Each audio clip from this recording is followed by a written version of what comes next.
सोचिए, एक 12 साल का अनाथ लड़का जिसने दुनिया की सबसे बड़ी लग्जरी घड़ी कंपनी की नींव रखी। एक ऐसा नाम जो कहते हैं किसी जिन ने कान में फुसफुसाया था और वो एक ग्लोबल ब्रांड बन गया। कलाई पर पहनी जाने वाली घड़ी जो उस जमाने में सिर्फ औरतों का गहना मानी जाती थी, उसे मर्दों के लिए स्टेटस सिंबल में कैसे बदल दिया गया। वो कहानी जब इंग्लिश चैनल तैरकर पार करने वाली पहली महिला ने दुनिया की पहली वाटरप्रूफ घड़ी पहनी और मार्केटिंग का चेहरा हमेशा के लिए बदल गया। मारियाना ट्रेंच की 11 किलोमीटर की गहराई से लेकर माउंट एवरेस्ट की चोटी तक एक घड़ी ने हर नामुमकिन चुनौती को कैसे मात दी। और क्या आप यकीन करेंगे कि ये अरबों डॉलर की कंपनी असल में एक नॉन प्रॉफिट है जो अपनी पूरी कमाई चैरिटी में दान कर देती है। नमस्कार, आज हम एक ऐसे ब्रांड की कहानी की गहराइयों में उतर रहे हैं जो सिर्फ समय नहीं दिखाता बल्कि सफलता, सटीकता और विरासत का प्रतीक है। ये कहानी रोलेक्स की है और इसकी जड़ें जुड़ी हैं इसके संस्थापक हैंस विल्सडॉर्फ के एक ऐसे जीवन से जो किसी फिल्म की कहानी से कम नहीं है। बिल्कुल, और ये सिर्फ घड़ियों की कहानी नहीं है, ये एक ऐसे विजन की कहानी है जिसने मुश्किलों को मौकों में बदला। ये कहानी है कि कैसे एक अकेला लड़का जिसके पास कुछ नहीं था, उसने एक ऐसा साम्राज्य खड़ा कर दिया जो आज तक कायम है। तो चलिए शुरू से शुरू करते हैं। कहानी शुरू होती है 1881 में जर्मनी के बवेरिया में। हैंस विल्सडॉर्फ का जन्म एक अच्छे खासे परिवार में हुआ, लेकिन उनकी दुनिया पलट गई जब 12 साल की उम्र तक उनके माता पिता दोनों का देहांत हो गया। ये एक ऐसी त्रासदी थी जो किसी को भी तोड़ सकती थी, लेकिन विल्सडॉर्फ के लिए शायद यहीं से उनके अंदर की वो आत्मनिर्भरता और अनुशासन पैदा हुआ।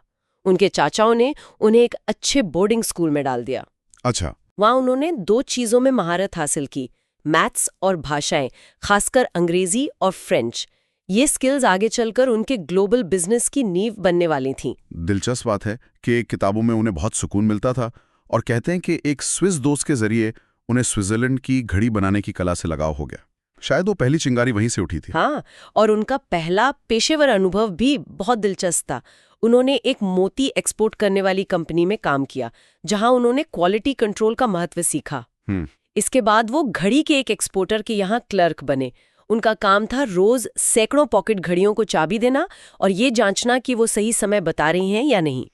ये काम तो काफी बोरिंग लगता है। लगता तो है, लेकिन इसी अनुभव ने उन्हें घड़ी की आत्मा, मतलब उसकी मशीनरी की गहरी समझ दी।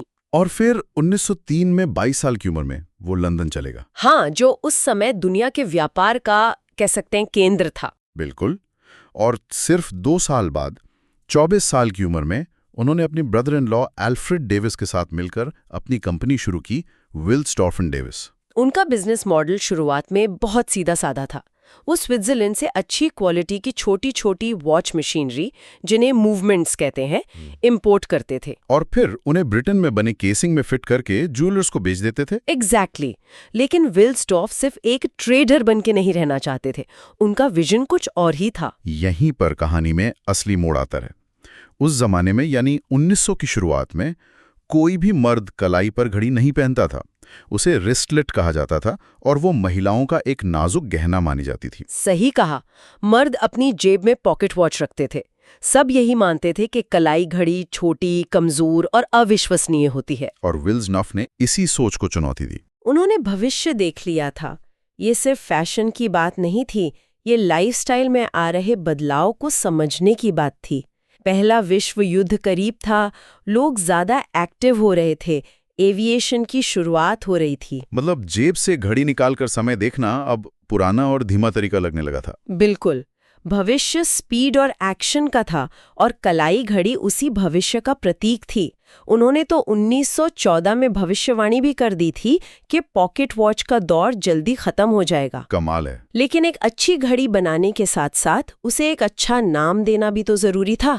और फिर 1908 में आया वो नाम, रोलेक्स। इसकी कहानी भी बड़ी मशहूर है। विल्सडॉर्फ एक ऐसा नाम चाहते थे जो छोटा हो, किसी भी भाषा में बोलना आसान हो, यादगार हो और सबसे जरूरी घड़ी के डायल पर लिखा हुआ सुंदर दिखे। हाँ, खुद विल्सडॉर्फ ने लिखा है कि ये नाम उन्हें तब सूझा जब वो लंदन में घोड़े वाली बग्गी में सफर कर रहे थे।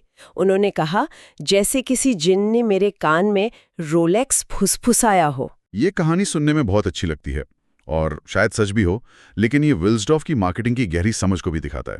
सही बात है। एक अच्छे प्रोडक्ट के साथ एक अच्छी कहानी होना कितना जरूरी है ये वो शायद 1908 में ही समझ गए थे।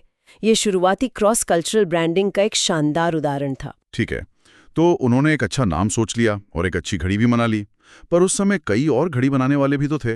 रोलेक्स अलग कैसे बना? वो क्या कर रहे थे जो दूसरे नहीं कर रहे थे? बहुत अच्छा सवाल है।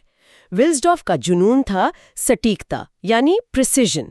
जैसा मैंने कहा, कलाई घड़ियों को अविश्वसनीय माना जाता था। उन्होंने इसी धारणा को तोड़ने की ठानी। हाँ, 1910 में रोलेक्स की कलाई घड़ी को मिला दुनिया का पहला स्विस सर्टिफिकेट ऑफ क्रोनोमेट्रिक प्रिसिजन। एक मिनट, इसका आम भाषा में क्या मतलब हुआ? ये कितना बड़ा था? इसी ऐसे समझिए, उस जमाने में कलाई घड़ियां खिलौनों जैसी मानी जाती थी।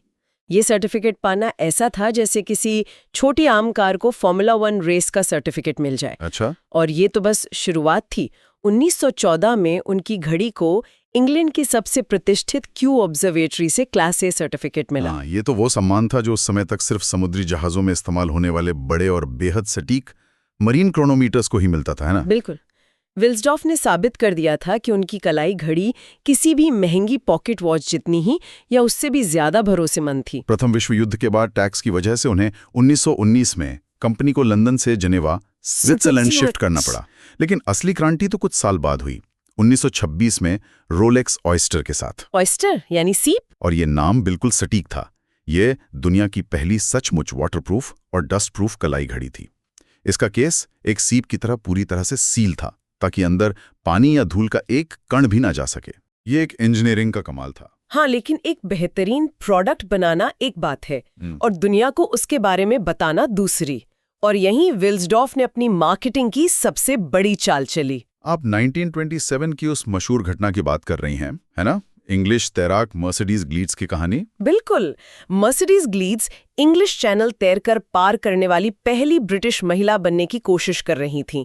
विल्सडॉर्फ ने उन्हें एक रोलेक्स ऑयस्टर दी और कहा कि इसे पहनकर तैरो। और उन्होंने 10 घंटे से ज्यादा बर्फीले पानी में तैराकी की।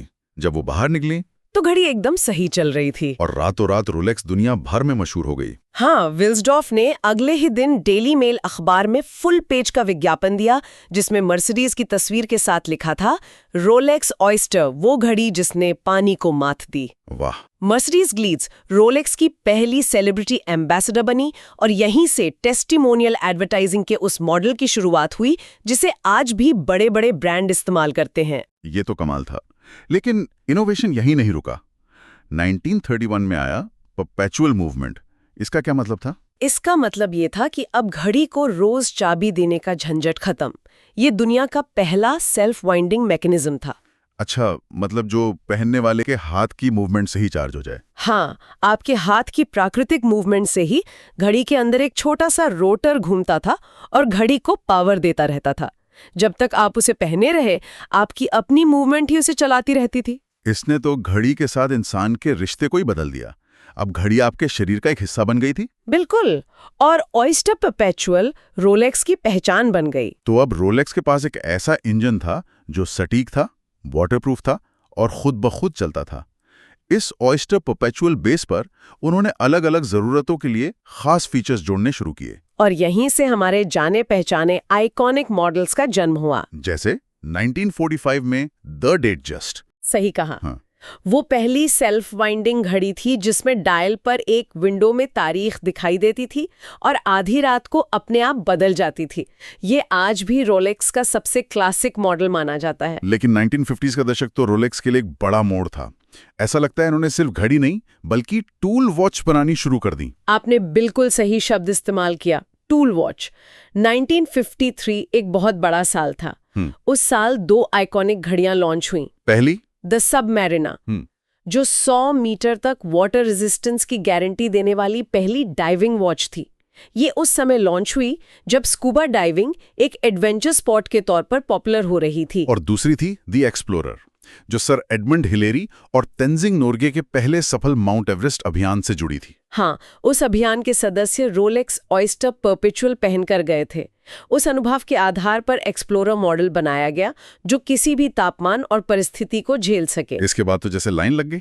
1955 में पायलटों के लिए द GMT मास्टर, जो एक साथ 2 टाइम जोन बता सकती थी।